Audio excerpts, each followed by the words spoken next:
Thanks for stopping by the Tom Auto channel. Today we have another short video for you as we're working on this 014 Isuzu NRR with the 5.2 diesel. Let me show you.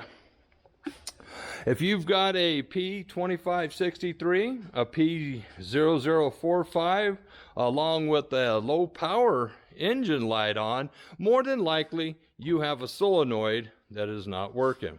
On ours, our linkage was seized up here, and when you go to turn the key to cycle, I think it burned this out. This piece here and the actuator, they actually bolt to the turbo.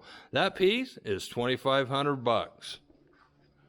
But wait, that's not all, and it even comes with the turbo. Guys, I hope you like this video. If anybody knows where I could find a actuator solenoid separate and save some customers a lot of money, please leave a comment below. If you like this, share it, give it a thumbs up, ring that bell, and we'll see you on the next one.